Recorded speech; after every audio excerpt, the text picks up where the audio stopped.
안녕하세요. 제이니입니다. 지난 글에 이어 한국에서 부동산을 구매할 때 내는 세금과 해외 투자자로서 한국에서 호주 부동산을 구매할 때 내는 세금을 비교해 보겠습니다. 지난 글에서는 첫째, 부동산을 구매할 때 내는 세금을 알아봤는데요. 오늘은 둘째, 부동산을 보유하고 있을 때 내는 세금에 대해서 자세히 알아보겠습니다. 지난 글을 못 보신 분들은 앞서 한국과 호주 부동산 취득세 비교 포스팅을 참고해 주시면 됩니다. 한국에서 부동산을 보유하고 있을 때는 매년 보유세 명목으로 재산세와 종합부동산세를 내게 되는데요. 두 세금은 모두 부동산 구매 가격이 아닌 공시 가격에 따라 세금이 정해지니 부동산 시세에 따라서 세금이 정해집니다. 이 세금들은 1주택자에게는 크게 부담되는 세금들은 아닙니다. 다만 다주택자에게는 180도 달라져서 부동산 소유를 늘리려는 사람들에게는 매우 부담스러워지는 세금이라고 볼 수 있습니다. 재산세는 다행히 부동산을 여러 채 소유하고 있다고 해서 과세 비율이 올라가거나 그러지는 않습니다. 집값이 15억 원 공시가격은 70% 잡아서 10억 원일 경우 재산세는 대략 집값의 0.2% 300만 원 정도 나온다고 보면 됩니다. 종합부동산세는 재산세와는 달리 부동산을 많이 소유하고 있을수록 과세 비율이 높아져서 세금이 더 많이 나오게 되어 있습니다. 개인이 보유하고 있는 부동산의 공시가격을 모두 더했을 때 기준 금액보다 높으면 초과한 금액에 대한 세금을 납부하시게 됩니다. 종합부동산세는 매년 강화되고 있는 추세로 1주택자의 경우에는 기준 금액도 높고 고령자 공제나 장기 보유 공제들도 있어서 부담되지 않지만 다주택자에게는 매우 부담스러운 상황입니다. 그래서 이 종합부동산세는 다주택자들의 부동산 매도를 유도하기 위한 세금이라고 보시면 됩니다. 1주택자로 집값 15억 원 공시가격은 70% 잡아서 10억 원일 경우 1주택자 기준 금액인 11억 원보다 낮아서 종합부동산세는 나오지 않습니다. 그런데 2주택자의 경우를 살펴보면요. 집값 15억 원 공시가격 10억 원인 부동산과 집값 20억 원 공시가격 15억 원인 부동산 이렇게 총 두 채를 보유하고 있는 2주택자는 종합부동산세가 5,100만 원 정도가 나옵니다. 공시가격은 시세에 따라 움직이니 내년 집값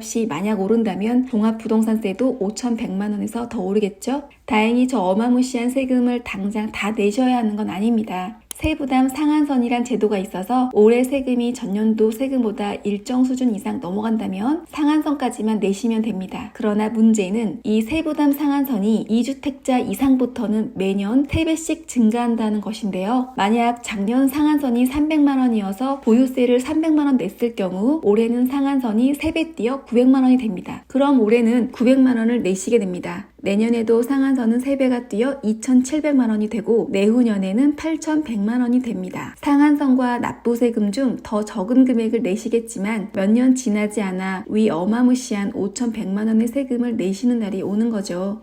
이렇게 다주택자의 경우에는 매년 3배씩 늘어나는 상한선으로 보유세 부담은 매해 지날수록 커져가게 됩니다. 한국은 전세 비율이 60%를 넘게 차지하고 있기 때문에 호주처럼 높아지는 보유세를 임대 수익에 전가시켜 상충시킬 수도 없습니다. 한층 강화된 종합부동산세는 코로나 이후 생겨난 부동산 상승장에서는 버틸 수 있었겠지만 부동산 시장이 앞으로 횡보 또는 하락으로 돌아선다면 다주택자들에게는 매우 큰 부담으로 다가올 것 같네요.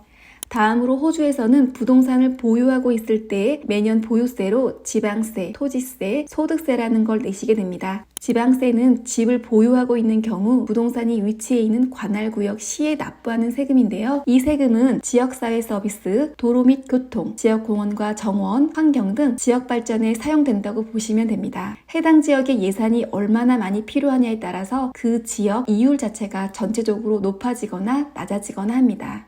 지방세는 지역마다 납부하는 날짜가 다른데요. 시드니가 있는 뉴사우스웨일즈 지역의 경우는 1년에 한 번 납부하며 납부일은 8월 31일까지입니다. 멜번이 있는 빅토리아 지역의 경우도 1년에 한 번 납부하며 납부일은 2월 15일까지입니다. 브리즈번이 있는 퀸즐랜드 지역의 경우는 1년에 2번 1월과 6월에 매 6개월치의 지방세를 납부하시게 됩니다. 지방세는 기본적으로 많이 나오는 세금은 아닌데요. 그래도 부동산 알아보실 때 미리 확인하실 수 있는 부분이니 체크해 보시고 예상 보유세를 한번 계산해 보시기를 추천합니다.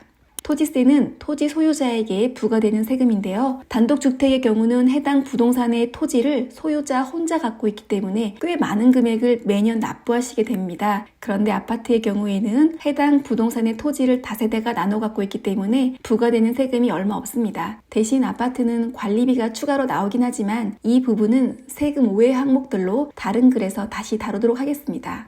마지막으로 부동산 구매 후 임대를 주면서 임대료를 받게 되실 텐데요. 이 임대 수익에 대한 소득세를 매년 내셔야 합니다. 소득세는 한국도 매년 소득 신고하면서 납부하는데 위 한국 부동산 내용에서는 당연한 내용으로 다루지는 않았습니다. 호주의 소득세는 7월 1일부터 6월 30일까지 발생한 소득을 기준으로 하며 납부는 10월 31일까지 하셔야 합니다. 위 기간 동안 발생한 총 임대 수익에서 대출이자, 지방세, 재산세, 집 수리비, 감가상각 등 부동산과 관련 모든 지출 금액들을 공제받고 남은 금액에 대해서만 위 세율을 적용시켜서 소득세를 내시게 됩니다. 개정된 한국의 종합부동산세는 정말 무섭네요. 다주택자에게는 마치 벌금처럼 느껴질 것도 같은데요. 보유세 관련해서는 한국보다 호주가 매우 관대하며 특히 다주택자에게는 호주 부동산 투자가 큰 메리트로 작용될 수 있을 것 같습니다. 한국에서 호주 부동산 쉽게 투자하기 궁금하신 정보 문의는 언제나 환영입니다. 아래 연락처 및 카카오톡으로 문의주세요. 감사합니다.